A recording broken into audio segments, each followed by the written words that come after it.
us every week. Our shows air on Friday at noon. And you can see all of our episodes if you go to themeetingspace.com. They're all posted there as well. We also have a new YouTube channel that we've been posting all of them up on. And so you can go there and share them with your friends.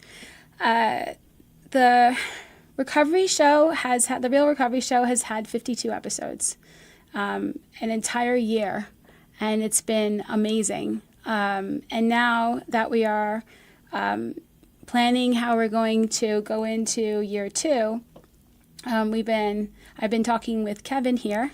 Kevin. Hey. Hey. about ideas that we can have to really take it in another direction. Still doing the same types of things, interviewing people and talking about special topics, whatever it is that we want to share about that maybe that we've learned or maybe that we're learning. We're not gurus. We're people in recovery who sincerely want to heal and help people. And as we heal and help people, we grow. And so that's what the show's all about. You can be on an episode. If you have a good topic and you want to join with us, just go to themeetingspace.com and click on the contact form and contact us, or the intake form.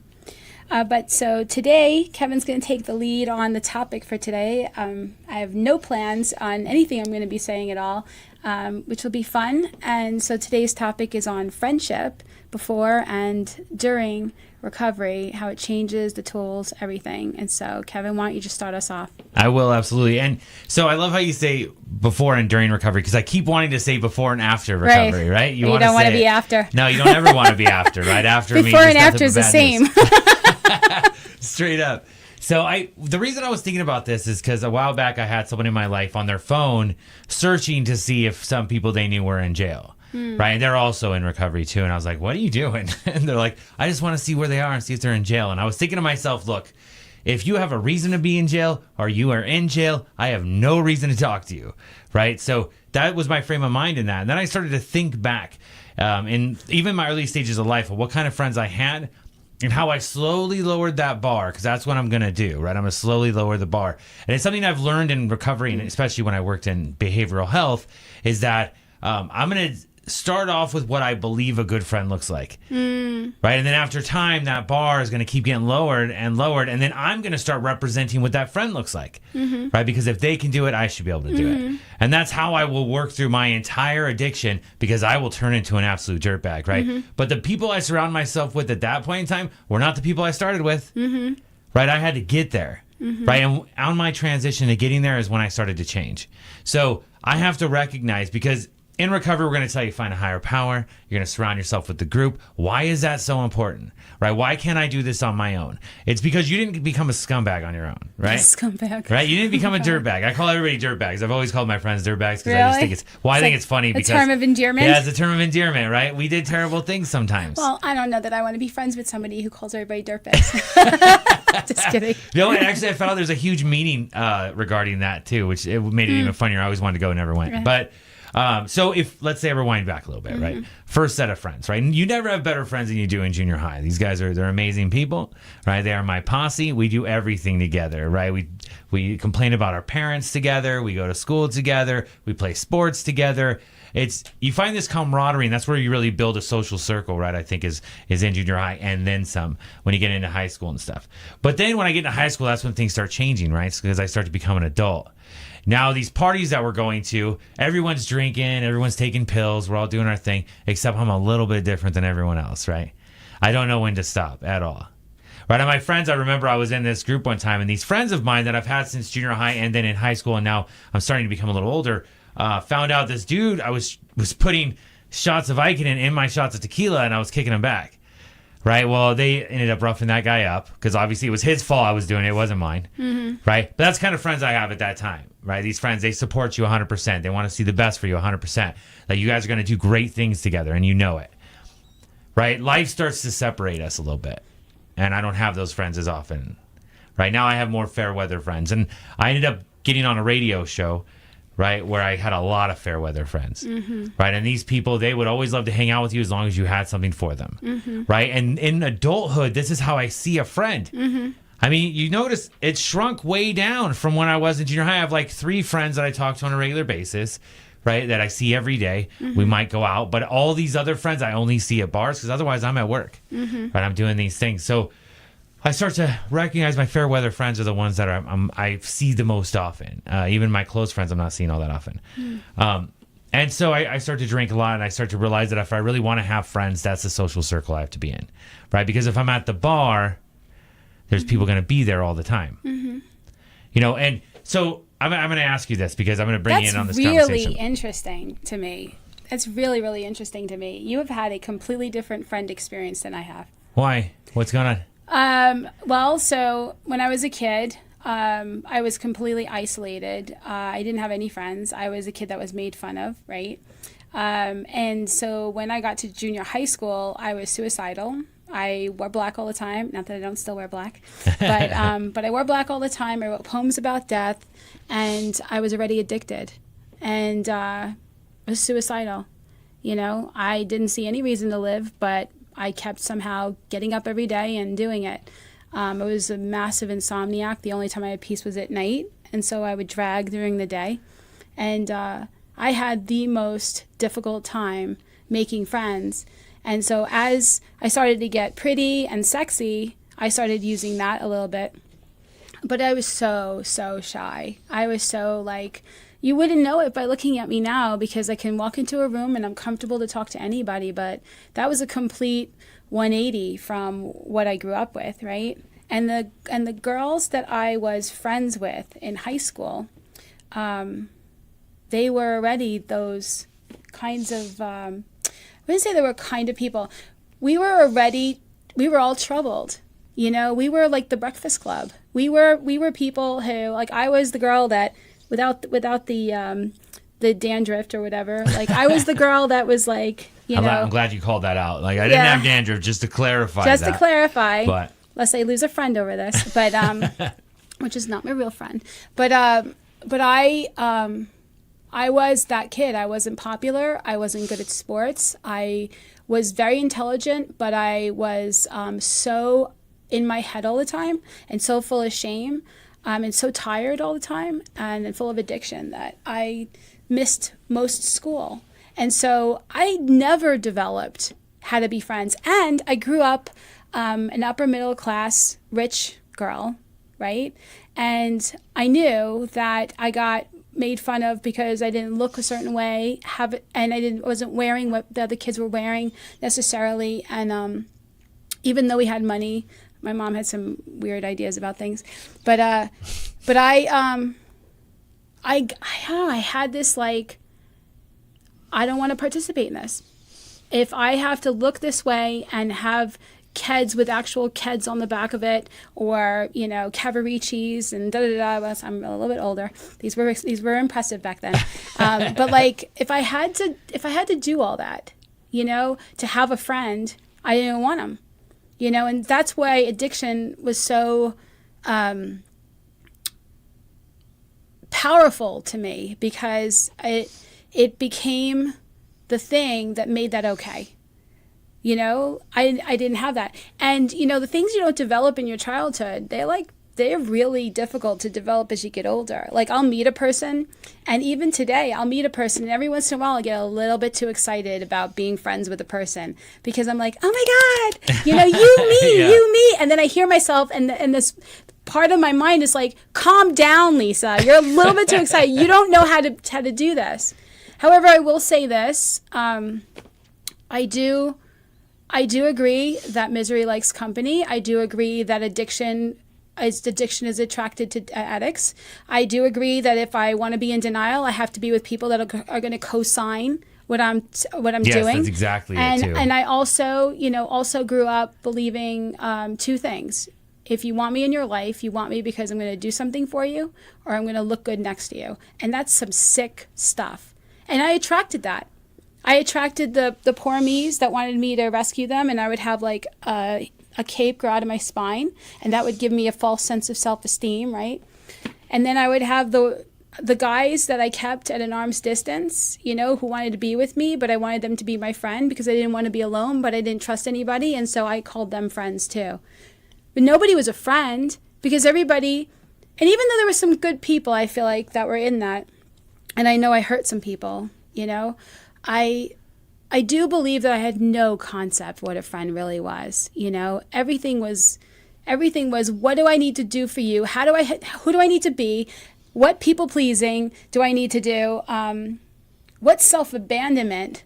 Who do I need to be your friend? Who do I need to be to have you in my life? You know, and with all that toxic shame, needing so much affirmation, you know, and then all that terrifying fear of abandonment and being so afraid of losing what I think I have, whatever the it is of the joining with another person, you know, and then all that, like, not trusting my own judgment, my own intuition, and not knowing who I really was, right? All the headspace before I got into recovery, I was like a chameleon. I was like, who do I need to be? And I was lost. I was out here trying to fit in, and then I was self-medicating, trying to numb out the awareness that I couldn't do it. I had no skills whatsoever, and everything was like transactional. Friendship was transactional, you know.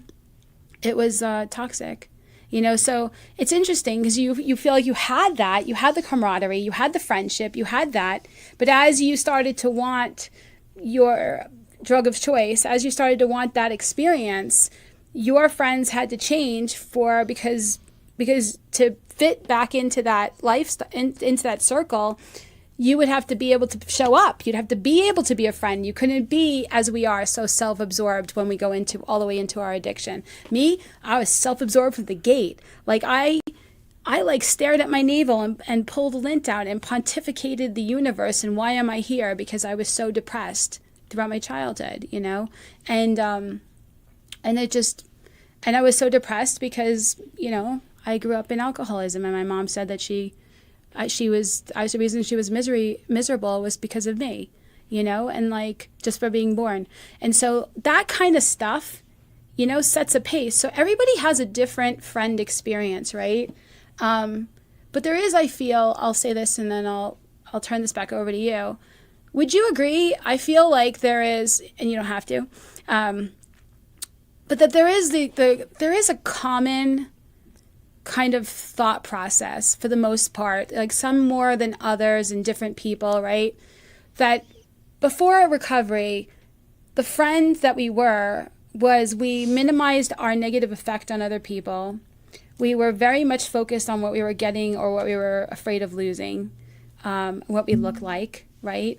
And we couldn't be a good friend. We didn't even have the spoons, the extra, the inspiration, the love, the tolerance, we didn't have it to give. We couldn't really show up. Even if you were like codependent like I was, where I was like the hero, I was wanting to be helpful, but I also mainly was wanting to be the helpful person. You know, it wasn't really so much about, you know, living and let living and being supportive to other people. It wasn't really so much being a good friend, you know. It was always in some way, you know, self-protective and controlling and like self-seeking, and even in my like finest moments.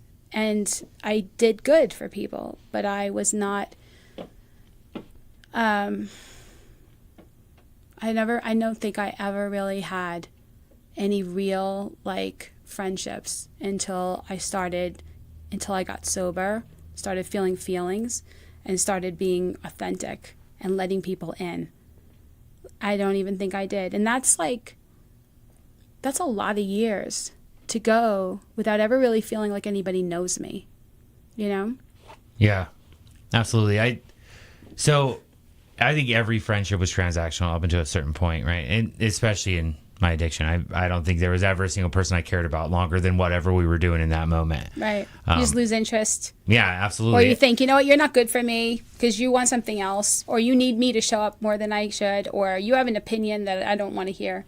Yeah, or we're done using, so I'm going to leave now, and I might see you next week. I don't know. It just depends on where I end up. So, and it's true because I everything that I think you could do, every terrible thing I think you could do, you had to have done because I would be willing to do it. And if I'm willing to do it, you must be willing to do it. So then I'm not going to stay around and let you do it to me. Right? I can't live that kind of life. You know? And, right, exactly. I'm not going to trust anybody that was going to be friends with me because I didn't really like me. Yeah, exactly. Like, I was suspicious of people that wanted that. Yeah, I was like, what do you want? And it always falls back to the reason I don't like you is because I see me in you. Right, always. And that's why people say when you don't like something about someone, it's probably you're seeing something about you in them that you don't like. Right? So there's another thing to this too. Like, you know, when a person has a child and then they see themselves in their child and they go, oh my God. Like, you probably see yourself a little bit in your child, right? Oh, I know your child's a daughter, right? Yeah. But like, so, what was I going to say? I completely lost my thought. Oh yeah. I couldn't stand women. Could not have a single female friend. Couldn't. I never understood that. Why are women like that? Because of what you just said. Because we are willing to be this or this or this or catty or jealous or you know, we are going to judge. We're going to whatever when we're not in our right headspace, right? Yeah. We are full of shame. We judge ourselves. You know, we don't trust. We do things that we would know that somebody else shouldn't trust. I slept with married men. Like I was somebody. Yeah, I was afraid that women were going to steal my guy. Like I had that kind of mentality back then because of things that either I did or I knew I was capable of doing. You know, and I had a strong aversion to my mother, who was a woman, and so yeah. And it wasn't until, sorry, Kevin, but I lost my period for a whole year.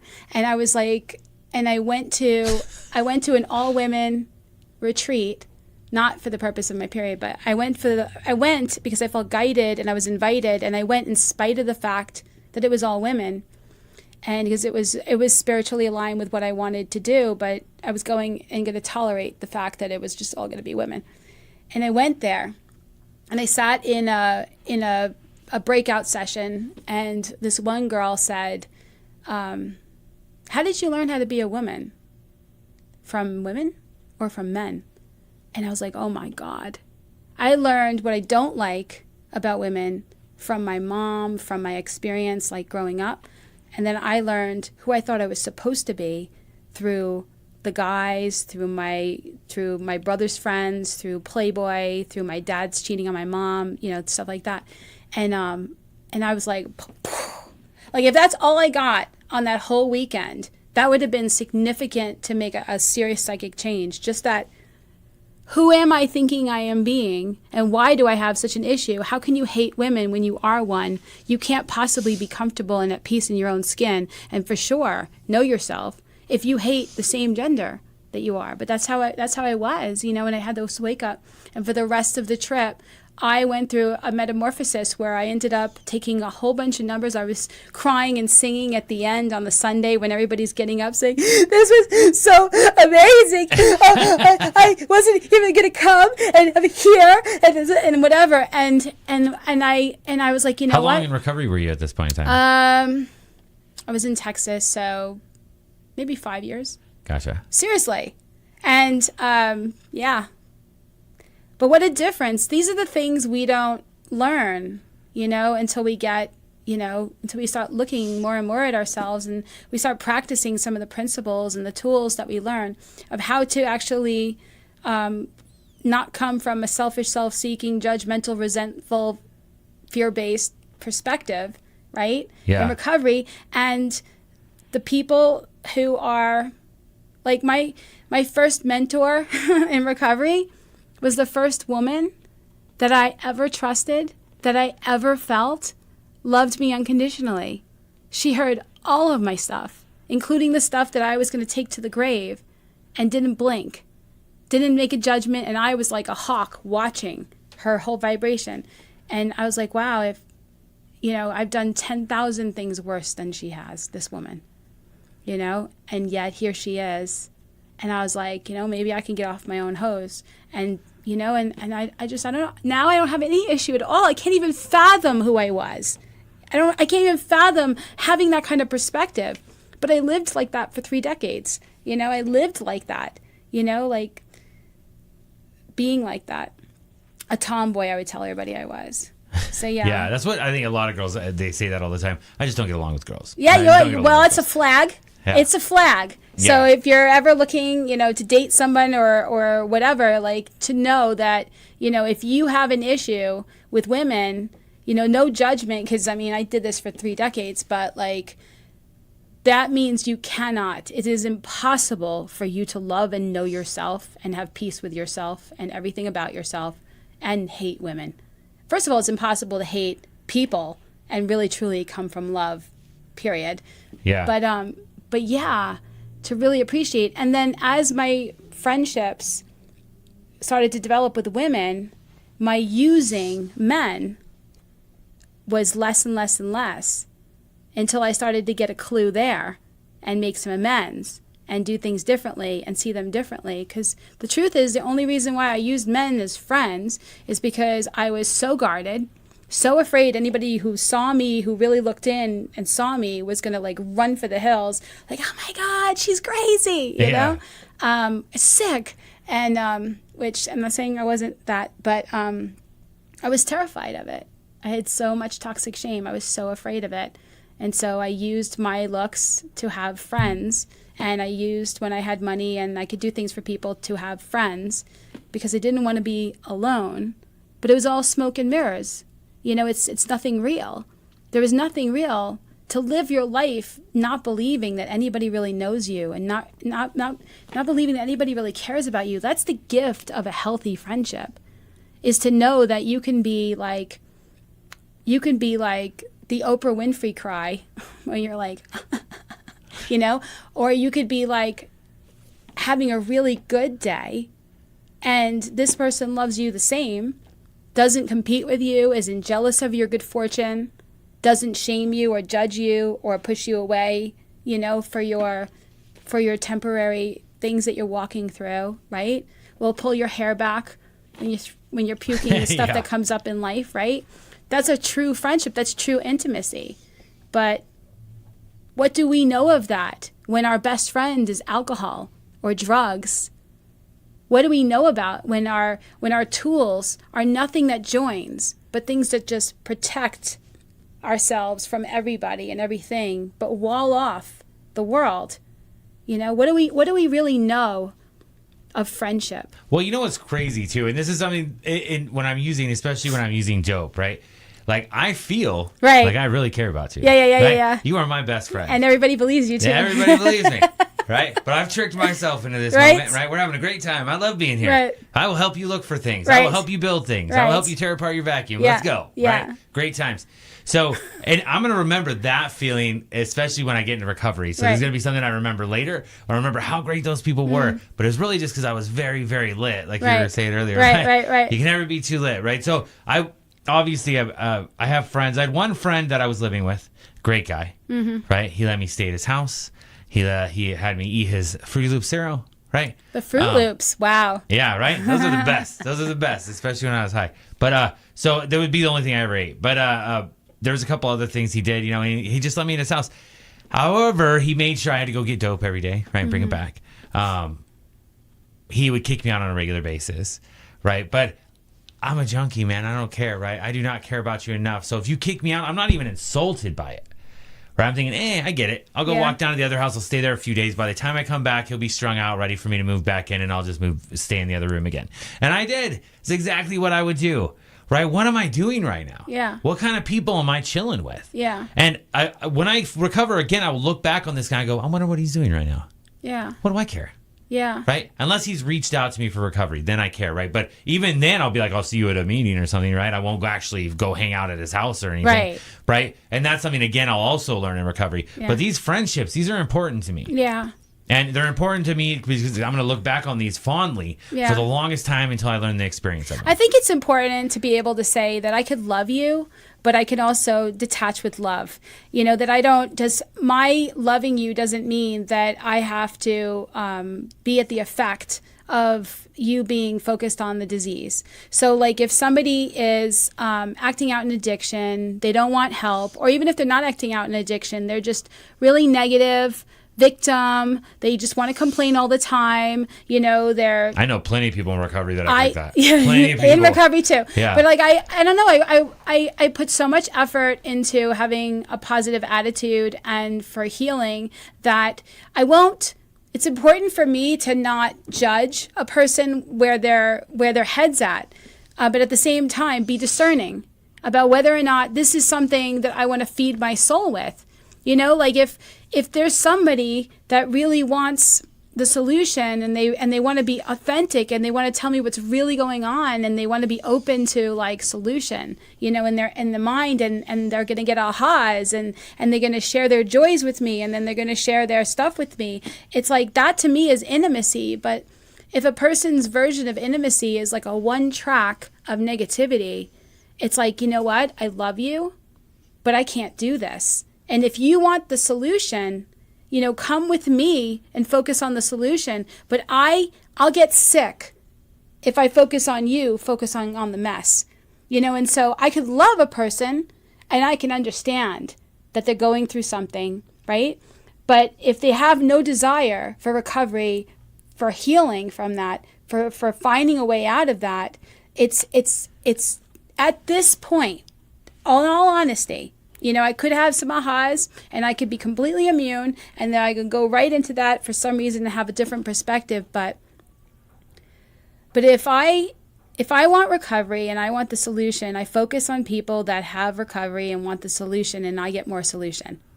Well, and that's if my I mentor focus used to on tell me people, that. if I focus on people who are focused on the mess and I try to plead with them and try to change their mind and whatever like that, I end up focused on the mess. It's just how the mind works. That's you know? it. And so that person that was looking up their friends to see in jail, they're focused on the mess, right? Like, maybe. Right. What are you looking at? No, they were. Okay. But, so let me clarify. But no, it's every time I'm looking at this as someone in trying to find recovery, my mentor told me the same thing. You got to be willing to put in the effort, right? And I'm not going to be around someone that's not willing to put in the effort. If you can't make it to the places I go, if you can't live the kind of lifestyle I live, then what do you need from me anyways? To listen to you complain about things? That sounds miserable. I don't want to be a part of that life again, right? So you're not going to drag me into it. But I have certain people that say they want to be part of it, right? But if you're not... When I was first getting sober, right, and clean, I would walk down to places that I needed to be, right, from the trap motel I was staying at, right? And I would walk down there and I would sit there for that hour. Sometimes I would sit outside for half an hour. It was in the middle of summer. Yeah. Right? And I'm standing outside. It's like 100-something degrees, 110 degrees. It was in like Havasu City, right? So it's like scorching hot. And I'm standing outside laying on a bench just waiting for that door to open, right, because I have nowhere else to go. Right? There's nobody else I want to talk to. All I want out of this deal is to not be upset anymore. Right? There's nobody I can lean on. Those friends I thought I have aren't existent. In fact, so much so that I was at a grocery store walking out of it and I see a friend pull up and he's like, hey, Kevin, what are you doing? And I was like, oh, I'm about to go head up to this place. And he's like, hey, can you give me a bag? And I was like, I literally just told you I'm going to that place. And he goes, just give me a bag real quick. Yeah. The guy in the car, he's like, get out of the car, you know? And he goes like, get in the car. So I was like, all right, whatever. So I get in the car. He's like, all right, where are we going? And I was like, all right, turn up here, make a left here, pull up. And I go, all right, thanks. And I get out and he goes, where's this? I've never been here before. And I was like, oh, it's that place I told you I was going. So thanks for giving me a ride. He's like, he screams at me, you know, and Dale's off because obviously I was going somewhere where they don't do that sort of thing, right? And I was going to spend the next hour of my life. So he's super upset, right? But that was one of my friends. That was one of the people that I would stay at his house. Right. He supported me when I was having rough times. Yeah, no. Yeah. No. That's, I think, one of the measuring sticks for me for whether or not somebody is my friend, like truly, is whether or not they want my highest good, even if they don't get something from it. You know, if whatever it is that they agree I should do is contingent on what they're going to get or not lose, like if it's all about them, I don't really feel like they're my friend, you know, because I don't really feel like in a moment when I really need somebody that they would really be an advocate for my highest good. Well, you know, and I really want somebody who would be an advocate for my highest good, which is to me the mark of a true friend. You know, somebody who roots for you. And you know, you mentioned about going into like okay, so outside of recovery, we we tend to attract and be attracted to addicts, alcoholics, people with some, right? These are our people. Yeah, I can smell my own, man. It No, doesn't even matter where I'm anywhere. at. I'll find you. Anywhere. Yeah. I could go do. I know who you are. And then, and I'll find the one who grew up in alcoholism and addiction. I am always do. Oh, you're an adult child. Do. Oh, you're an adult child. Because they have this sweet mix of like codependency or like addiction or both kind of a thing. But that is before recovery. Now in recovery, I'm attracted to the same people. I'm attracted to the addicts, the alcoholics, and the codependents, and the people who grew up in alcoholism or dysfunction. I'm attracted to those people, but I'm attracted to them in the solution. And that's the difference. Those same people before recovery, if I was friends with them, it's toxic. It's not going to get me anywhere. It's not. I'm going to end up, we're just going to share the mess, right? But it's the same thinking. It's the same, different.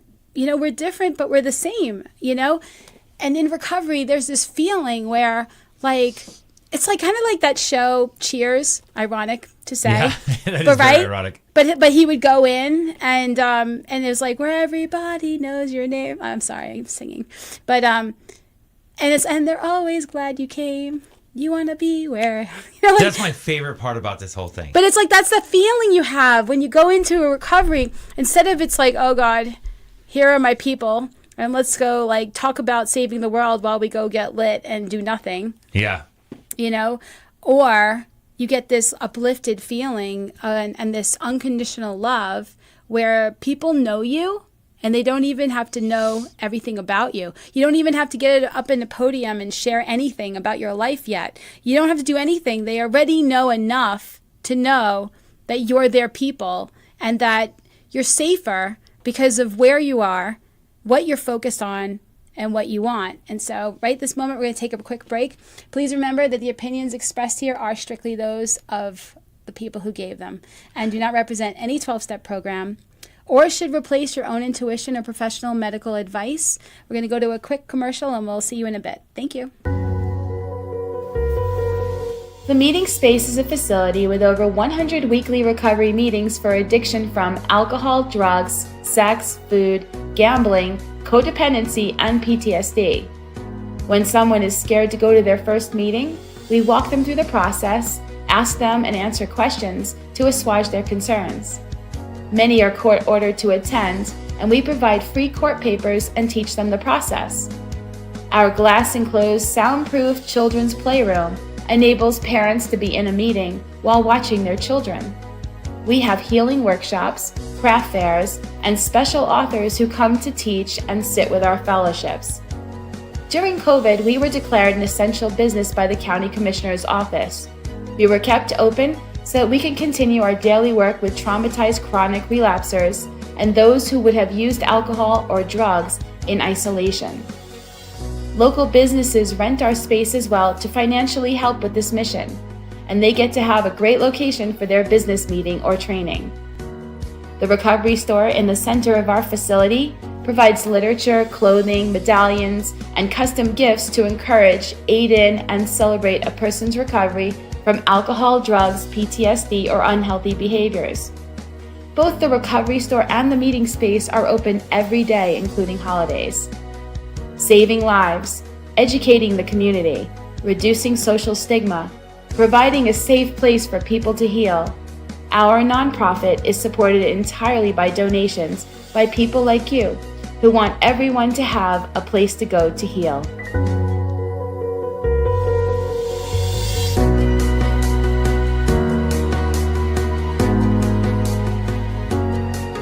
Welcome back to the Real Recovery Show. You can watch us on Facebook, YouTube, and on Amazon Fire TV. You can go on YouTube and look up The Real Recovery Show and see all of our episodes there. You can go to themetingspace.com and you can see all of our episodes posted there. You can listen to us on the PHLV Radio app, or you can get our podcasts on Apple Podcasts, Spotify, iHeart Radio.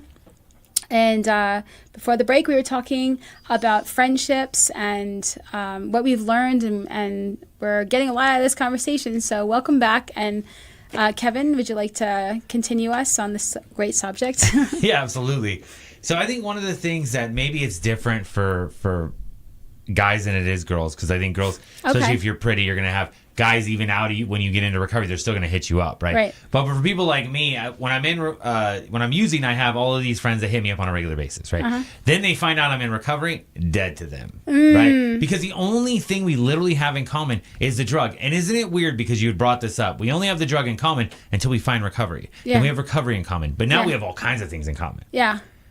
But until then, if I don't have the drug and we're using drugs, I don't even want to talk to you. That's really profound. Yes. I don't want anything to do with we you. could have had other things but if my whole focus is drugs and alcohol and your whole focus is drugs and alcohol, then the only thing we have to share with each other is drugs and alcohol. But then when in recovery, when neither of us are focused on drugs and alcohol and we're focused on healing and doing better and having peace and being able to stay abstinent and being helpful, it's like now we have so much more. And we're finding out who we are. We get to like fall in love with ourselves and share with another person. I don't know if personality type is the right word, but I feel like we're the same type of people, right? And I see that in all. I mean, some people are a lot different than me. Right? I go in there and I'm thinking I can't deal with that guy. Our expression of ourselves and how we are changes, but I'm still sarcastic. You know, I just am not in any way like trying to send a bad message, sarcastic. And I still like to be liked. I still like to be sexy. I still like to be pretty. But I don't want to ever use that to... I have such a... I really want truly authentic friendships and relationships with people. But for me, what makes it that is... learning to not come from all these expectations and all these stories of how someone's supposed to show up, and instead learning to find out who they are, find out how they are, and love them wherever they're at. And if they are somebody who is healthy to be around, and I feel like we're both wanting the same thing, then we can do things together and grow together and share life experiences together and support each other as friends, right? And I was so self-absorbed. Like I never really knew, I never really listened, really like wanted to really know, you know? I was always listening for myself. Like, what do I need from you? Who do I need to be for you? Like that was always a program that I was running. I wasn't really totally conscious of it either. I felt like in survival mode, this is what I needed to do. And I didn't trust anybody because I wasn't trustworthy. I dropped people, especially if they hit trauma nerves. Got too close, hit something, had an opinion, didn't work out for me. I would have this fight or flight reaction, you know? And so, yeah, it's hard, you know? But you know what? We bloom where we're planted. You know, we learn. And as we learn, we level up. That's a great phrase. We bloom where we planted. And as we level up, water rises to its own level. And you start attracting and being attracted to people who are at your new vibration and what you're capable of. Well, yeah, that bar just keeps getting lowered, right? It got lowered. Yeah. What I was willing to accept and who I was willing to be went worse and worse and worse in addiction as I got lower self-esteem and more survival ideas. But in recovery, I don't know, like I learned how to have healthy relationships, how to communicate, how to be a friend, how to show up, and I heal some of my wounds that were making me walk around like my skin was on inside out, you know, and I get my needs met in a different way rather than using people, right?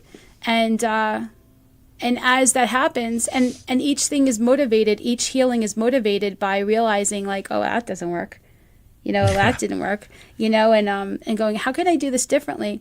And I know I level up because I'm able to get along better with people than I ever was able to before. I'm able to be helpful without being attached to results or needing to be a hero. I'm able to have tolerance and accept people's differences and differences of opinion which I could never do before. Try being my friend when I needed to be right all the time. That was fun. Yeah. You know? Yeah. So like there's things we learn in recovery that make us capable of being a friend, of really being a friend. Not to mention also that if we're walking around barely surviving ourselves, we don't have much to give.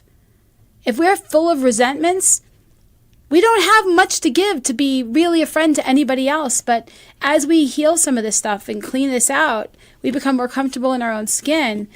We're able to be more comfortable in our relationships. And honestly, also, we learn by using the tools of recovery that when we're wrong, what to do about it. That we're going to have character defects come up, that we're going to be selfish and self-seeking at times, and we're going to have tools to be able to fix it before it builds up and destroys relationships. And as we get better and better and better, we become better at being friends with people, you know, and that also helps our self-esteem because people genuinely want to be around us, you know, and there are people that we want to be around, you know, but this stuff happens over time.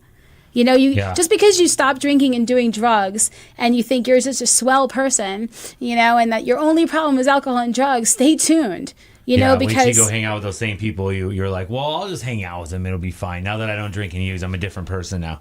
Until you surround yourself with those same kind of people, then you become that person again. I won't actually date or be really friends with anybody who's using. Nope, not even a little bit. Because they won't ever understand me. They certainly will never support what I'm trying to do, staying sober, and they won't see like the things I'm passionate about. How could they possibly be supportive? But God forbid, I am somebody in recovery who didn't change my people, places, and things, and like literally am surrounded by people who are using. What if something comes up to heal, and their kindness is to offer me a drug? What if? Oh, that's totally what would happen, though. It's totally because, and even in their best, like they may believe their best intentions. They may believe that this is something that can help me. Like, oh my God, you're suffering. This helps me, Lisa. You should smoke. You know, you should have some of this. You know, take this pill. It'll calm you. You know, and if I'm not working recovery, and I'm around people who believe that alcohol and drugs is a solution in any way, shape, or form, then eventually it'll erode my conviction of what I need to do to take care of myself. But if I am surrounding myself with people who know that alcohol and drugs is their poison, it's going to stop them from living the life that they really need to live, those are the people that if I'm not okay, I have no worry that they're going to suggest I do something that would kill me. And they wouldn't even know it would kill me. They wouldn't even believe that it would kill me, the people that believe it's their solution. Because I was that person. I was the person who offered it to people and said, this is what's going to make you feel better. Let me take care of you. Better. Yeah. Right? If it makes me feel better, I would be rude to not suggest it to you. Right? Even selfish if you got clean. I don't even know why you got clean. Right. I don't even know why you got right. Something. Unless it was my last one. Yeah, unless I didn't have that much left. I don't even know why we're hanging out. Really? It's like, I don't know how much do I care about how you feel? Never. Because I don't really have enough of this. So I'm sorry, but in the effort of self-preservation, Yeah, that's it. Let me ask you this. So this is something I dealt with in early stages of recovery, is that I would think, well, how am I ever going to hang out with blah, blah, blah, blah, blah if I can't drink and go to the beach? How am I ever going to hang out with this person or that person if I don't ever go to the bar? Mm-hmm. Right? How am I ever going to see them at the desert parties or whatever it was? Right? I would always associate all these people with things that I thought I wanted to do. However, did I ever see those people outside of those events? Mm-hmm. And do I really find hanging out at the beach that thrilling? Right? I was talking to a friend of mine a while back, and he's like, he took a picture of him and a bunch of people in Bullhead City on the river. Mm-hmm. Right? Look at us hanging out on the river, and we're not drinking. What a great life we're living. Yeah. And I remember looking at that picture going, I don't want to sit in that river and not drink. You know what I mean? Like, that doesn't even kind of sound like fun. So now I'm looking back on all these things I thought were great and all these people I thought were great. And the only reason they were great is because you were lit. It's because I was lit. That was it. I kind of feel that some of the things I've gotten honest with myself, and I said, I really never really wanted to do those things. They were self-abandoning. But some of the things I had a whole different thought process of, and I was like, I do want to do these things. I do want to dance. I do want to, go to a concert. I do want to whatever. And so like, how do I do that? And some of I do have friends that drink once in a blue moon. There is a difference between, in my opinion, having a friend that drinks once in a blue moon and having a friend who drinks. A friend who drinks once in a blue moon can take it or leave it because they value joining with me in that moment. With somebody else, they may drink a drink. But with me, no, they get, and I know that they get how important what I'm doing. And they understand it. And I do know that they care about me. And I do know that these people would never offer alcohol or drugs to me. Never offer it if I was not okay. They know my life enough. They know, and so I can be around it. I can go to a wedding. I can go to an event if I have a spiritually fit focus. And I could be with people who don't need to get lit. But I gotta tell you, if I go someplace and everybody's like self lubricating in any way, shape, or form, each bit of alcohol or anything, they get more and more boring to me. Well, yeah. I'm not able to connect truly. Well, they're muting their spirit, and that's they're someplace else. Have you ever like been where you're talking to a person and like their eyes glaze over and they've left the building and they haven't taken anything, but there's no longer that intimacy. You guys are no longer really joining in the moment. You know that. Yeah. You have a feeling like you're not joining, right? So that plus, if they're drinking or they're doing drugs, they are physically here, but not here. And there's something so precious to me about being able to be present with another person, to hear them and to be heard, to see them and be seen. That level of like being present in intimacy is golden to me. And if I go and I surround myself with people who are like in their head, in a substance, checked out, there's no real intimacy. We may be doing the same things together, but it's lonely. It's a lonely experience to be with somebody physically. Bodies don't join, minds do, and so when somebody is checked out, they're not really capable of really being there. And like, I don't know, I'm older than you, I think, right? How old are you? Yeah, 41. Yeah, you're a baby. So, it's one of my favorite things about my age is I get to call everybody babies, but whatever. Yeah, I don't know. And I get to feel like a baby when somebody's like in their 60s, but whatever. So, that's all relative. But like, I don't know, I as we're in recovery, and I believe also can happen as we get older, our tolerance for bullshit goes down. And our desire for real goes up. We see people die way too many times. Yeah. We've had losses and we've wasted time. We see that, the clock is ticking and we have maybe more years behind us than we do before us. Dang, that's the truth. And we've gone through so much to be able to save our own lives, to save our own sanities, that we want quality. We want a quality friendship. We want quality relationships. And we want to be the kind of person that can have that. And so for me, working on myself partly is so that I can have great relationships, so that I can feel comfortable in my own skin, so that I can do this stuff. And I think that's when people tell you to write that list, they always say it for a significant other, but you can do it across anybody. The board. Yeah, you write a list of the qualities you want out of a friend or a girlfriend or a boyfriend or whatever. And then when you become that, you attract that. Yes. And again, this is all, if like in the beginning of this conversation, what I was saying is the friends that we had in our addiction led us to become the people we were. So then we find recovery. Right now I'm in recovery, and I walk into the room. First thing, some guy walks up to me and goes, "Hey, have you had anything to eat, and do you have a place to stay?" Mm-hmm. Literally, I was sleeping on a chair outside some dude's house who did not care. Somebody said that to you? Yeah. That's such a God shot. Yeah, right? And I must have looked like a guy that needed a place to live and some food to eat, right? Now I do not look like a guy that eats food to eat, right? But back then I did. So he asked me that. And then at the end of the meeting, some other guy asked me the exact same thing. And at that moment in time, I realized I'm surrounded by people that care more about me than people I've known for years in my addiction. Right. I'm starting to build friendships. But now I'm still going to use them a little bit, right? Because You're new.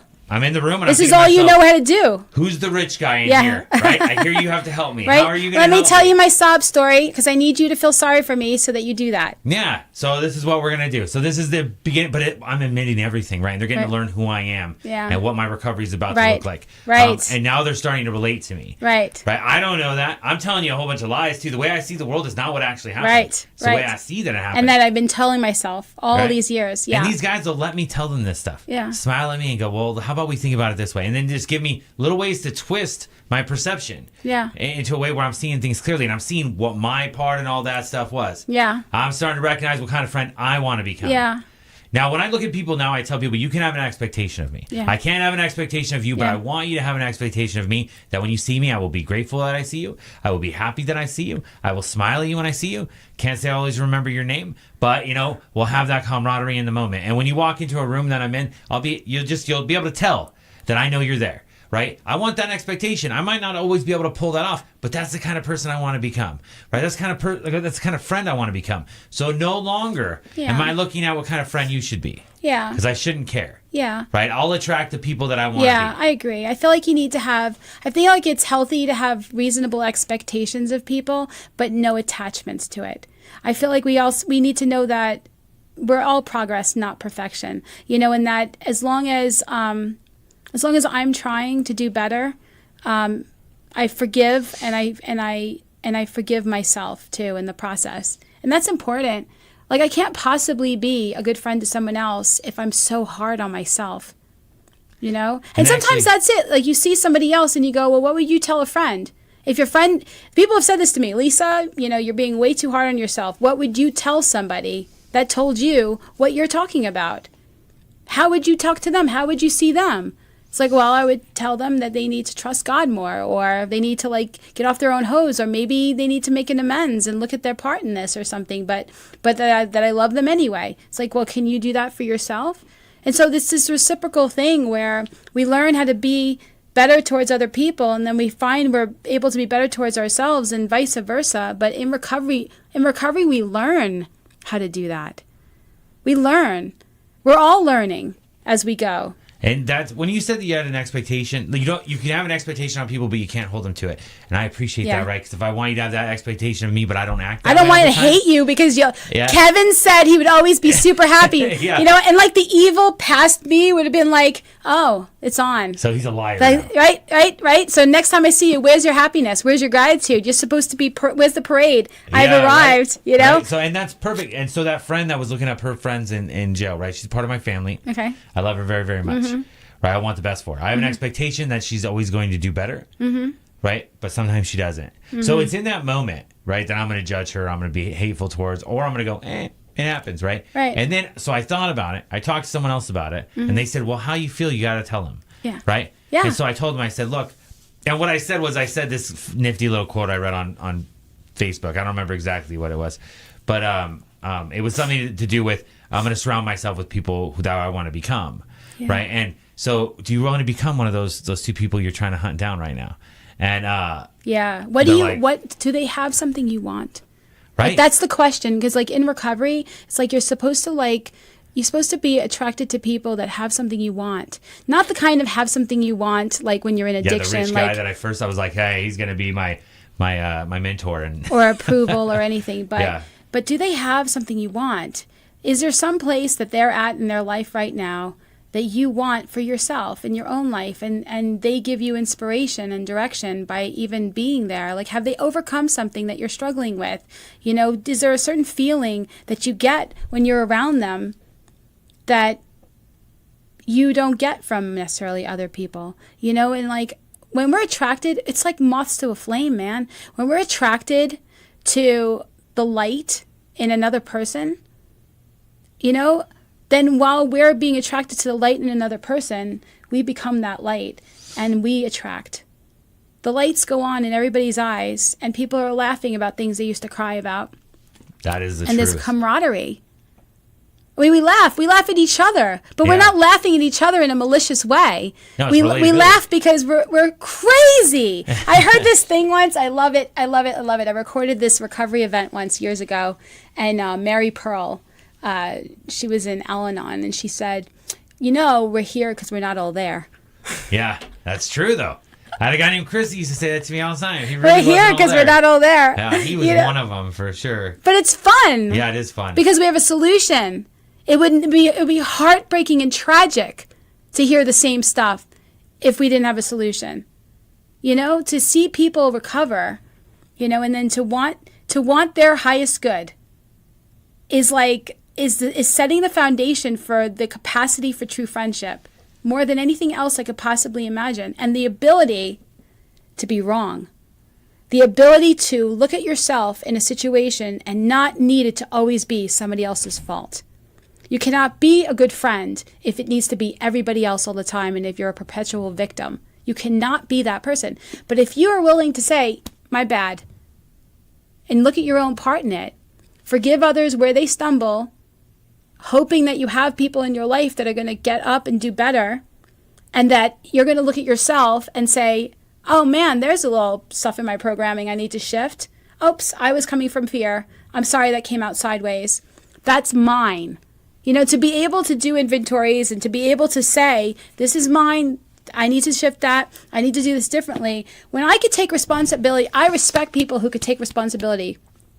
I feel safer with people who could be wrong. Absolutely. If you can take ownership of what you did, you might not do it again, right? You might not do it again, but more so, we are, whether we realize it or not, in our addiction, in our PTSD, in our victimization, in our victim identity, we are gaslighters. We're constantly telling people it's all in their head. Yeah. They're exaggerating, that they don't see what they see, that it's not as bad as they think, that it didn't happen. Well, we did it though, because we needed to be in denial. And so when we're needing it to be other people's fault all the time, and we can't be wrong, we are gaslighting, because we're telling them it's more them than it really is. And that's not the foundation for a healthy friendship. So unless I learn to have a little humility and recognize that I'm going to be wrong, when wrong, promptly admit, I'm going to be wrong. I'm going to be wrong. I'm going to make mistakes. I'm going to, this whole sin archery term, right? I'm going to miss the mark. I'm going to. And if I don't keep that level of awareness that I don't need to be perfect all the time to be loved, right, which is just a self-guarding concept, then I'm capable of having friendship, because only through humility and tapping in intuitively do I really feel like I'm of any good to another person, to be friends.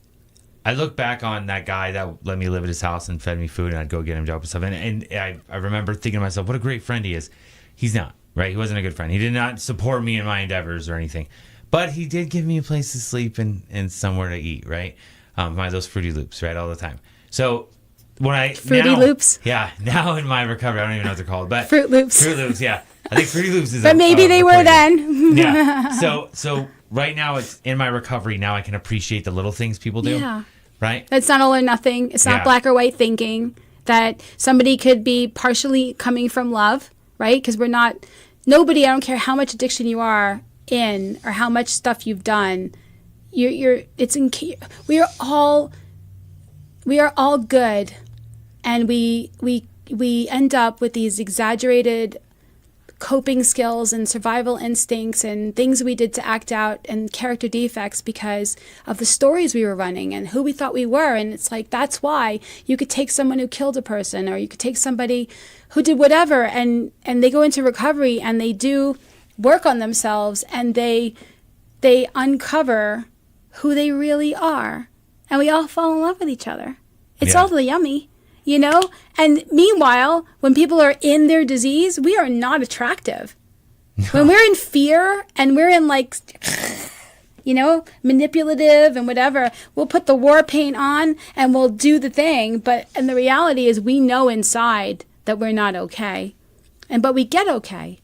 We get okay, and we let go of the bad behaviors more and more, and who we really are comes out, and we become lovable and loving in ways that we always were underneath it all, but we didn't have to make people work that hard to find. Well, I don't want to throw anybody out, but that's God coming out. Right? Yes. That's the spirituality coming Yes. out. That love is what we were missing for such a long time because we muted it for such a long time. And now we're finding that connection, and that love is overwhelming. That's why you always have rehab relationships, right? Right. Sober living, everybody's Right. dating each other, you know what I'm saying? And because it's the first time we Girl found meets love, boy, right? and we find yeah. God. I actually have a theory. So I think the reason some people fall off out of recovery and fall straight into religion is because one of the times in recovery that it becomes the most paramount to find recovery is to find the higher power, right? But when you find that, you find love. So when everything starts to get mundane and the programs you don't feel like are working for you anymore, and you're not doing anything, you're not a mentor to anyone, you're going to fall back on the one thing that brought you love, right? And you're going to fall back on your higher power, but you're going to try to find someone else's to grab onto. Yeah. And so that's what I always got to remember. I'm not knocking people going to churches or anything, but I think that it needs to be a mixture of what got you into recovery, you need to keep in your life, right? You can't just abandon things that you don't think work anymore. I've seen it a lot of times where somebody is focused too much on the religious aspect for themselves and lost track of the other stuff that's going on in their psychology, you know, their addiction and their need for recovery and also to give back, you know. But so we're reaching the end of the hour. This is like whoosh, going super fast, and it did go by fast. Yeah, and we're such good people because there's like no AC in the radio station right now. So if you see like little beads of sweat on us, Especially for me, I'm too fat for the heat. You know what I'm saying? So well then you're welcome. You know, he lost a little weight. We're Thanks. all good. Look at you. You good Samaritan. You know what? I'm a giver. You know, this is what it is. But yeah, so thank you for joining us. Do you have any last words? No. Okay. That's it. Well, you'll see us again. If you have an idea for a show, please let us know. And thank you for joining us today on The Real Recovery Show. We'd like to give a special thanks to our sponsor and gracious host, PHLV Radio, here in Las Vegas. Yay! Yay, Johan. See you next week.